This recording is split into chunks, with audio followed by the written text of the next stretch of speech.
A K. Mishra मेरे साथ मौजूद हैं। ए.के. मिश्रा, नोबेल पुरस्कार यूनेस्को मिला है, शिक्षा शास्त्री वो हैं, बावजूद इसके जो हरकतें चल रही हैं, बांग्लादेश में जो कुछ घट रहा है, इससे पहले कभी कोई कल्पना नहीं की, वो भी भारत के साथ। अगर बांग्लादेश आजाद है 1971 के युद्ध के बाद, अगर वो आजाद है तो वो सिर्फ भारत के कारण है। अब हम इसे क्या समझें? क्या ये कह सकते हैं कि कुछ तो मजबूरियां रही होंगी, यूं ही कोई बेवफा नहीं होता मिश्रा जी? और अगर ये बेवफा हो गए हैं तो उसके पीछे का कारण क्या है? नहीं नहीं, कोई बेवफा नहीं है। जिनकी तासीर ऐसी होती है तो ये उनकी तासीर है, मतलब ये उनकी आदत है। थोड़ा गंभीरता से इसको समझिए। 1971 के बाद पाकिस्तान के दिल में एक फांस, उस पराजय का एक फांस चुभी हुई है, तो उसको मौका मिला और चाइना अब हमसे पंगा नहीं ले सकता, तो षड्यंत्र कर रहा है। अब देखिए, नोबेल प्राइज विनर होने का क्या मतलब है भाई? जो मैंने बोला ना, ये इनकी तासीर है, ये इनकी फितरत है। 9/11 जो किया था अमेरिका में, ट्विन टावर, वो भी तो बहुत बड़े इंजीनियर थे। ओस्मा बिन लादेन बहुत बड़ा आर्किटेक्ट था, बहुत बड़ा इंजीनियर था। तो ये इनकी आदत है। दूसरी इंपॉर्टेंट चीज, मोहम्मद यूनिस जब आया था तब उसकी परिकल्पना, उसकी प्लानिंग ये थी भाई, उसने टारगेट क्या दिए थे कि हम बांग्लादेश को आगे बढ़ाएंगे, यहाँ लोकतंत्र नहीं है। एक तो इनको सरकार कहना बंद करिए। यूनुस जो बैठा है वो गैंग, उसको बोलिए गैंगस्टर बोलिए, आतंकवादी जिहादी बोलिए, जिन्होंने सरकार को डिरेल करके कब्जा कर लिया है। तो ये इंटरनेशनल पैमाने पे इनको सरकार बिल्कुल भी मत बोलिए, ये कब्जाधारी है। तो इसने पहले ये बोला था हम इकोनॉमी को बूस्ट करेंगे, ये करेंगे, लेकिन वो सारी हवा निकल गई। हवा ये निकल गई कि 2-3 महीने के भीतर जो इसने सब्जबाग दिखाए थे, छद्म सब्ज, मतलब झूठे सब्जबाग थे, वो हो नहीं पाया। अब इनका एक अमोघ हथियार होता है, मैं आपको बता दूं, पूरी दुनिया में इस तरह के जिहादियों का जब कुछ नहीं बचता तो एक हथियार होता है, ये काफिर वर्सेस मुसलमान की लड़ाई। अगर यहूदी है तो बोलेंगे यहूदियों को भगाओ, क्रिश्चियन है तो बोलेंगे क्रिश्चियन को भगाओ, हिंदू है तो हिंदू। यानी ये अंतिम इन्होंने हथियार डाल दिए हैं, नो यू टर्न लेवल पे पहुंच गए हैं। अब इनके पास न इकोनॉमी का मुद्दा है, न गरीबी का कोई मुद्दा उठ रहा है, न बेरोजगारी का मुद्दा है, न पीस का मुद्दा है, न सोनार बंगला बनाने का मुद्दा है। अब ये अपनी अपनी अपनी इज्जत बचाए तो कैसे बचाए? तो एक ही ब्रह्मास्त्र इनके पास रहता है कि जी हिंदू को वो करना शुरू कर दो, जो इन्होंने अब ये शुरू किया। जो यूनिवर्सिटी का प्रोफेसर है, और इसके पीछे कारण है, 5-6 साल पहले खबरों में आपने देखा होगा, शेख हसीना की सरकार में कुछ पूर्वी पाकिस्तान परस्त वहां पे जो जिहादी थे, बांग्लादेश की सरकार के हिसाब से वो विद्रोही थे, उनको फांसी दिया गया था। तो ये इनको मौका मिला है। पूरे बांग्लादेश के लोग इस तरह के लोग नहीं है कि वो बेवफा हो गए अपने देश।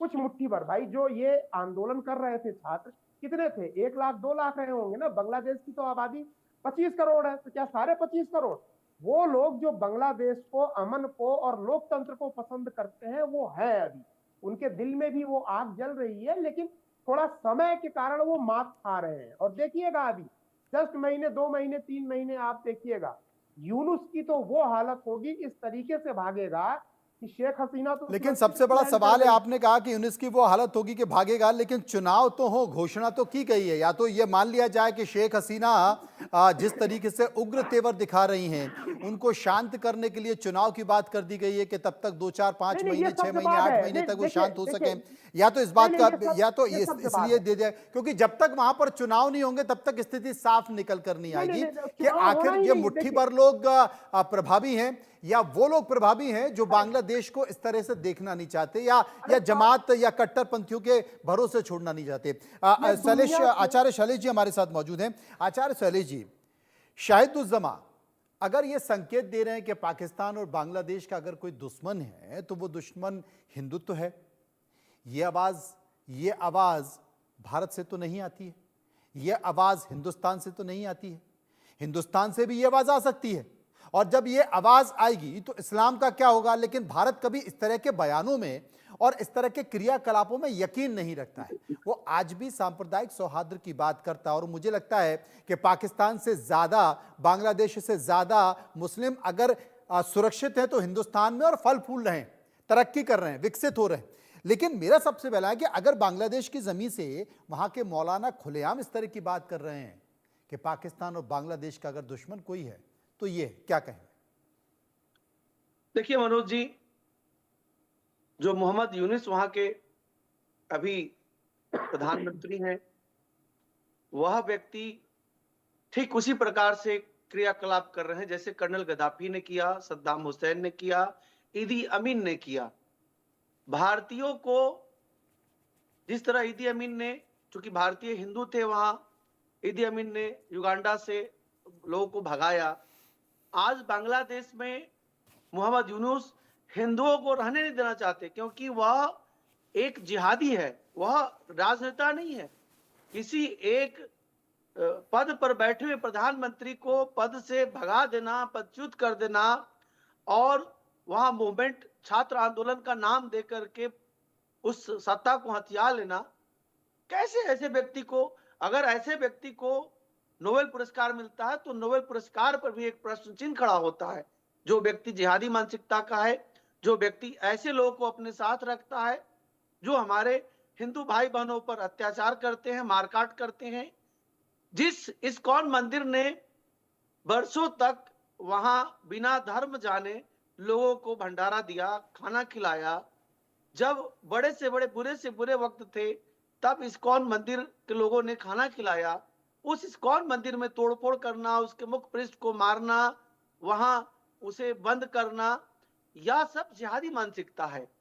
और मुझे लगता है जिस तरह से वहां की तस्वीरें निकल के आ रही है कि हमारी बहनों को, जो हिंदू बहनें हैं, जो हिंदू माताएं हैं, उनके साथ जिस तरह से नरसंहार, उत्पीड़न, शारीरिक उत्पीड़न, मानसिक उत्पीड़न हो रहा है, यह निश्चित तौर पर पूरे दुनिया के पटल पर एक बहुत बड़ा अपराध है, जिसे भारत को और भारत के प्रधानमंत्री को तत्काल इस पर रोक लगाना चाहिए, क्योंकि हमारे पड़ोसी देश है और हम भारत देश ही उसे आजाद कराए।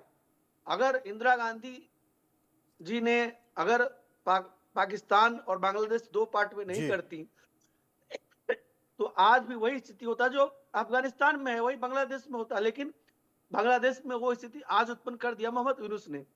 निश्चित तौर पर दुर्भाग्यपूर्ण है और मैं इसकी भर्त्सना करता हूं। और माननीय प्रधानमंत्री नरेंद्र मोदी जी इस पर चाहे वह इकोनॉमिक रूप से सर्जिकल स्ट्राइक करें, चाहे हमारे पास 2 राफेल छोड़ करके स्ट्राइक करें, जब तक से स्ट्राइक नहीं होगा, जब तक से भारत की ताकत उन्हें नहीं दिखेगा, तब तक से वह न तो भारत को शत्रु कहना बंद करेंगे और ना ही हिंदुओं पर उत्पीड़न बंद करेंगे। आपका गुस्सा मैं जायज समझता हूं, आपकी भावनाओं को भी समझता हूं, लेकिन शायद इतना आसान नहीं होता किसी भी एक देश पर इस तरह से राफेल छोड़ देना। शरदेंदु जी बेहतर बताएंगे, लेकिन सर्वे के 2 सवाल और है, मैं ले लेता हूं। एक और सवाल, बांग्लादेश के विजय दिवस पर शेख हसीना ने फांसीवादी यूनिस क्यों कहा है? 40% लोग कह रहे थे कि अलोकतांत्रिक सरकार वो चला रहे हैं इसलिए कहा, 10% लोग कह रहे थे कि चुनाव में देरी है इसलिए कहा, 40% लोगों का कहना था कि चरमपंथियों की सरकार है इसलिए कहा, और 4% इस पर कुछ भी कहना नहीं चाहते थे। सर्वे का एक और अंतिम सवाल जो हमने पूछा, शेख हसीना के तीखे बयानों से क्या मोहम्मद यूनुस डरे हुए हैं? 69% यानी कि 69% लोगों ने कहा कि बिल्कुल डरे हुए हैं, 20% तो कह रहे थे ऐसा बिल्कुल भी नहीं है, और 11% लोग इस पर कुछ भी नहीं कहना चाहते। सर्वे के 2 सवाल जो हमने लिए, ब्रिगेडियर शरदेंदु जी हमारे साथ मौजूद हैं। शरदेंदु जी, स्वाभाविक तौर पर हिंदुओं की भावनाएं या बांग्लादेश में जो अल्पसंख्यक हिंदुओं के साथ जो अत्याचार हो रहे हैं, देश के लोगों की भावनाएं, देश उग्र है, देश गुस्से में है। लेकिन जिस बात का जिक्र आचार्य शैलेश कर रहे थे कि एक सर्जिकल स्ट्राइक कर देनी चाहिए, क्या इतना आसान है सर्जिकल स्ट्राइक को करना, या भारत यहाँ बहुत कूटनीति के साथ चल रहा है जैसे चाइना के साथ चला कि एक समय तक इंतजार करना पड़ा, धैर्य रखना पड़ा, लेकिन आज सीमाओं की स्थिति बेहतर है और दोनों देश सहमति के साथ पीछे चले गए हैं और बाकायदा वहां पर पेट्रोलिंग भी हो रही है। ऐसा ना हो कि जल्दबाजी में कोई कदम उठा लें, यही तो पाकिस्तान चाहता है, यही तो चाइना चाहता है।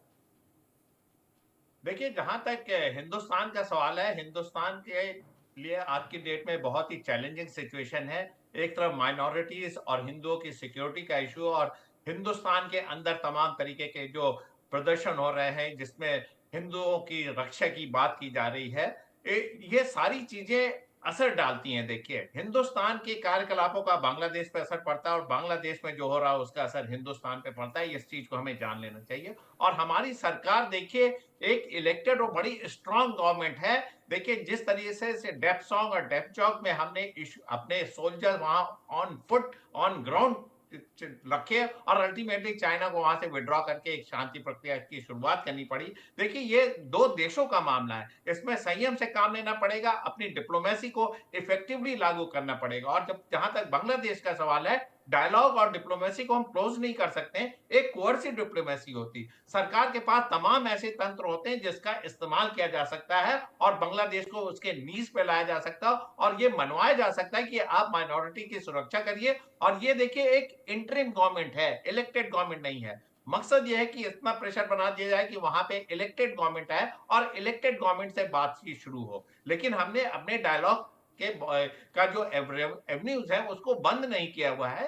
हमारे देखिए जो फॉरेन सेक्रेटरी है वो वहां गए, उन्होंने बातचीत की और बड़े क्लियर शब्दों में बोला कि माइनॉरिटीज की सुरक्षा को आपको ध्यान देना होगा।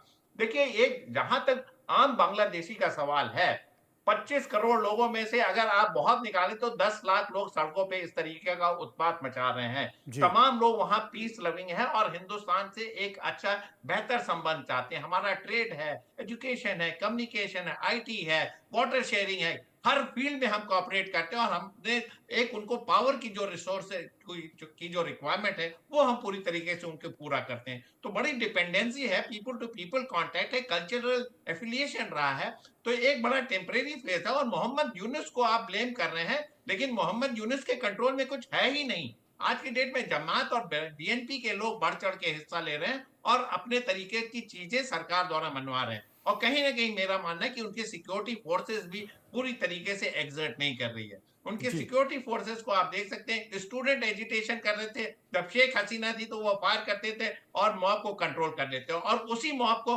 वही सिक्योरिटी फोर्सेस नहीं कंट्रोल कर पाए और वो प्राइम मिनिस्टर के घर में घुस के तमाम तरीके के उत्पाद वो तो तस्वीरें हमने देखी है कि मिश्रा जो कि वरिष्ठ पत्रकार मेरे साथ नजर मौजूद आ हैं, रहा उनके है। पास चलूंगा। ए के मिश्रा साहब, एक सवाल मेरा आपसे है। शेख हसीना ये आरोप भी लगाया था कि इस देश में, बांग्लादेश में जो कुछ हुआ है वो कहीं और नहीं बल्कि इसके पीछे अमेरिका है। तो ये एक मान लिया जाए कि चाहे वो बीएनपी हो या फिर जमात इस्लामी हो, ये सब कुछ अमेरिका के हाथ में खेल रहे हैं और जब तक अमेरिका नहीं चाहेगा तब तक वहाँ पर स्थिति सामान्य नहीं होगी।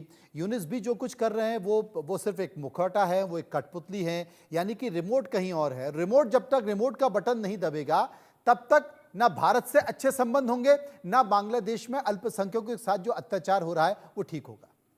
नहीं, बिल्कुल। देखिए, शेख हसीना एक बहुत प्रोमिनेंट लीडर रही है ग्लोबल लेवल पे, और खानदानी, उनके पिताजी भी आप जानते हैं प्रधानमंत्री रहे हैं, तो उनकी बातों में दम है क्योंकि सरकार उनके अंडर में थी, खुफिया रिपोर्ट उनके अंदर थी।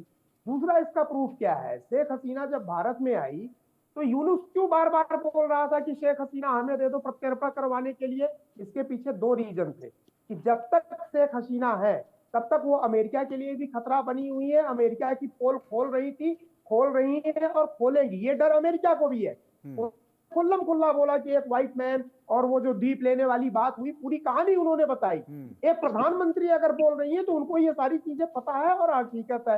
तो ये तो केवल, देखिए मैं इसीलिए बोल रहा हूं ना, ये यूनुस इसलिए कुछ नहीं कर पा रहा है कि इसको पीछे से बैकिंग है। और दूसरी इंपॉर्टेंट चीज, बिल्कुल चिंता करने की जरूरत नहीं है। 1971 में भी पूरी दुनिया भारत के खिलाफ थी और परिस्थितियां यही थी। ये बीएनपी वगैरह, जिहादी वगैरह तो उस वक्त भी वहां पे थे ना बांग्लादेश में, उसके बाद भी भारत ने ऐसा किया। मैं नहीं मानता हूं कि भारत की सेना को अंदर जाने की या सैनिक कार्रवाई करने की जरूरत है। जो गलती करनी थी बांग्लादेश को, अमेरिका को, डीप स्टेट को या यूनुस को, ये कर चुके हैं और नो यू टर्न पे पहुंच गए हैं, अंदर से खोखले हो गए हैं। बस अंतिम अंजाम 2 से 4 महीनों के भीतर आ जाएगा। बिल्कुल निश्चिंत रहिए आप इस चीज को लेकर। लेकिन पता नहीं 2 से 4 महीने में कहीं ऐसा ना हो, देर हो जाए। आचार्य शैलेश हमारे साथ मौजूद हैं। आचार्य शैलेश, हमने शरण दे रखी है शेख हसीना को और वहाँ पर जितने भी कट्टरपंथी हैं या यूनुस की सरकार है वो इस बात से नाराज़ है कि आपने शेख हसीना को शरण क्यों दे रखी है, उसका आप प्रत्यर्पण करिए। तो वहाँ जितने भी अल्पसंख्यकों के साथ जो घटना हो रही है, एक कारण ये भी है। तो क्या शेख हसीना को वापस बांग्लादेश भेज देना चाहिए? कम से कम अल्पसंख्यकों पर जो अत्याचार हो रहे हैं वो तो नहीं होंगे, आपकी राय? देखिए मनोज जी, शेख हसीना जी को वापस भेजना और ऐसा मान ले कि वहां पर जो हिंदू और अल्पसंख्यक और समुदाय के लोग हैं उनके ऊपर जो हमले हो रहे हैं रुक जाना, ऐसा संभव नहीं है। भारत तो शुरू से ही रहा है शरणागत दीनानाथ परित्राण प्राण सर्वशक्ति हर देवी नारायण नमस्तुते। जो देवी स्वरूपा एक महिला है, महिला का सम्मान करना भारत की परंपरा रही है। और धर्म पर जो भी चलता है, लोग हमेशा सत्य की विजय हुई है, और जो भी धर्म से चला है, जो महिलाओं को सम्मान किया है, उसकी विजय हमेशा हुई है। चाहे रामचरितमानस रामायण काल के देखिए, महाभारत काल में देखिए, राम जी, प्रभु श्री राम जी को विजय प्राप्त हुआ। माता सीता जी के लिए उन्होंने विशेष रूप से रावण को मार करके आया। और आप महाभारत में भी देखिए कि कैसे नारी का सम्मान बचाने के लिए पांडवों की विजय हुई। तो हमारा भारत भी विजय प्राप्त करेगा अगर शेख हसीना को वापस भेज दिया जाए। तो मुझे नहीं लगता है कि वहां हिंदुओं के ऊपर जो अत्याचार है वो रुक जाएगा। इसलिए मेरा मानना है कि कूटनीतिक तरीके से और अपने सैन्य तरीके से, दोनों तरीके से, आर्थिक तरीके से, हर तरीके से भारत बांग्लादेश को सबक सिखाए, तब बांग्लादेश जाकर के जो हिंदुओं के ऊपर अत्याचार हो रहा है उसको रोकेगा। और साथ ही साथ बांग्लादेश में रह रहे सभी हिंदुओं को यूनाइट होने की जरूरत है। 1.5 करोड़ लोग अगर एक साथ यूनाइट होकर के और कूद जाएगा लोग मैदान में, तो आप समझ रहे हैं धरती पलट जाएगी। तो भारत में शेख हसीना बनी रहे और भारत अपनी ताकत दिखाए बांग्लादेश को, मेरा ऐसा मानना है। चलिए, ताकत कूटनीतिक तरीके से दिखाने की कोशिश तो की जा रही है, लेकिन अगर बांग्लादेश नहीं सुधरा तो आपकी जो मंशा है, हो सकता है कि भारत उस कदम उस स्थिति में भी आगे बढ़ सकता है। बहुत बहुत शुक्रिया करेंगे, बहुत शुक्रिया करेंगे सभी लोगों का। शुक्रिया शरदिंदु जी का करेंगे, शुक्रिया मिश्रा जी का करेंगे, शुक्रिया तिवारी जी का करेंगे।